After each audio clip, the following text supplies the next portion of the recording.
Hello, kids. Assalamu alaikum. I hope you all are doing fine, staying inside, and taking proper care of yourself. First of all, Eid Mubarak. I hope you really enjoyed Eid ul Adha with full precautions. This is your Asra ma'am, and welcome back to the part second of chapter number 15, that is Towards Freedom. My dear students, do you remember what we learned in our last lecture? I know you all remember, but let's quickly recapitulate what we all learned.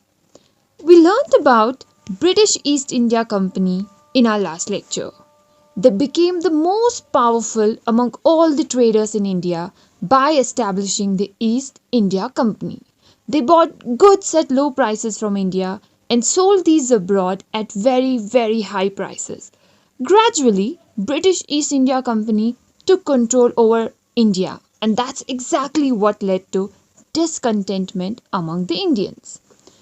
We also learnt about the mighty revolt of 1857.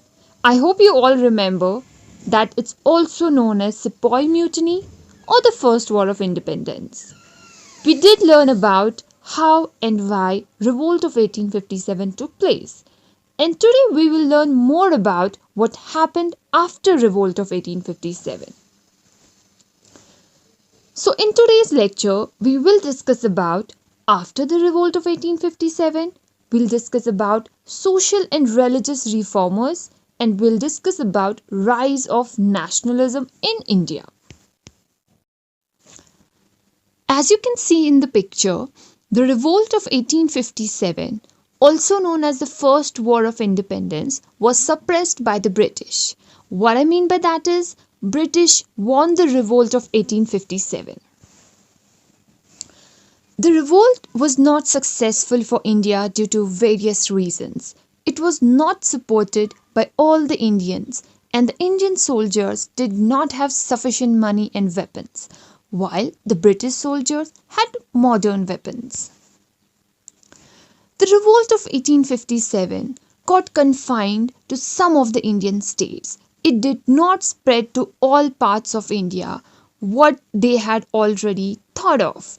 It spread to Meerut, as you can see in the map. It spread to Delhi, it spread to Bareilly, Kanpur, Gwalior, Jhansi, Lucknow, Jabalpur, Barakpur, Kittur and Vellore. But rest of the India was not a part of revolt of 1857.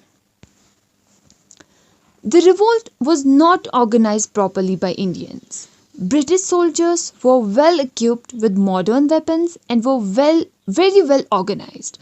On the other hand, Indian soldiers had very less weapons. Many Indian soldiers were killed, and some were even put in prisons after the mutiny was suppressed. The government of England took over the administration of India in 1858. I'm again gonna repeat it. Government of England, they took over the administration of India in 1858. Thus, the rule of British East India Company in India came to an end.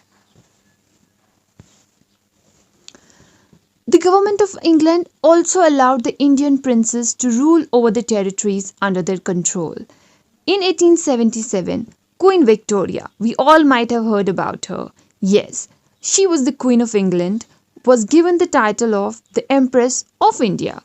So whenever we talk about the Empress of India, we know Queen Victoria was the Empress of India. Now let's have a look at the social and religious reforms after the revolt of 1857. The British had introduced English education in India. Many social and religious reforms were slowly started by the educated Indians. Raja Ram Mohan Roy, Ishwar Chandra Vidyasagar and Debendranath Tagore were some of the notable reformers of India. They strongly protested against the then prevailing social practices like sati. Sati was where a widow sacrifices herself after the death of her husband. Or in other words, we can say she burns herself with her husband during his funeral. Strong protest against sati encouraged widow remarriage. They also protested killing of female babies, child marriage, and caste system. With it, they tried to encourage women education at most. Alright, now let's talk about rise of nationalism. But before we talk about rise of nationalism, we all should know what nationalism is. Basically, nationalism is love and loyalty for one's own country. It's a belief that one's own country is better than all others without any question or a doubt. So the educated Indians realized that the British wanted to keep the Indians poor and backward. This led to a strong feeling of nationalism. That means this led to a strong feeling of love and loyalty towards India, which united the Indians. Thus, the Indian National Congress (INC) was formed in 1885 by a British man called A.O. Hume. The first session of Indian National Congress was held at Bombay. Yes, now we called it Mumbai. And 72 delegates from all over India attended the session. W.C. Banerjee was the president of the first session of INC. The Congress had meetings every year in different cities. Dadabhai Nehruji, Badruddin Tyabji, Feroz Shah Mehta, Surendranath Banerjee and Gopal Krishna Gokhale became the presidents of Indian National Congress. Spirit of unity among the Indians was awakened by the Indian National Congress. The INC gained popularity all over India. It requested the British government to introduce reforms for the improvement of the living conditions of the people. They wanted British government to do something so that the living standards of Indian people is improved. Also, the then British government passed various laws to suppress the growing popularity of the Indian National Congress and the spirit of nationalism in Indians because they saw it as alarming for them. Alright, my dear students, now let's have a look at one of the policies that British government used against the people of India. The policy is called as policy of divide and rule. Divide and rule policy is basically a policy under which the rulers divide people in small groups so they cannot rebel against the state. Exactly, the British policy of divide and rule led to hatred between the Hindus and the Muslims. It resulted into the partition of Bengal into East Bengal and West Bengal. The partition triggered Swadeshi movement, which aggravated the spirit of patriotism in the Indians, or in other words, we can say the nationalism in India rose to some different level altogether.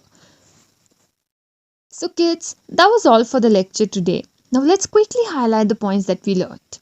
We learnt about the aftermath of Revolt of 1857, how it led to rise of nationalism in India, how various social and religious reforms took place, and how altogether people in India started to feel love and loyalty towards their country because of foundation of Indian National Congress. Thank you so much for paying attention, and please make sure you're taking proper care of yourself by maintaining social distance, washing your hands regularly and staying inside. Have an awesome time ahead. Take care and study well. Allah Hafiz.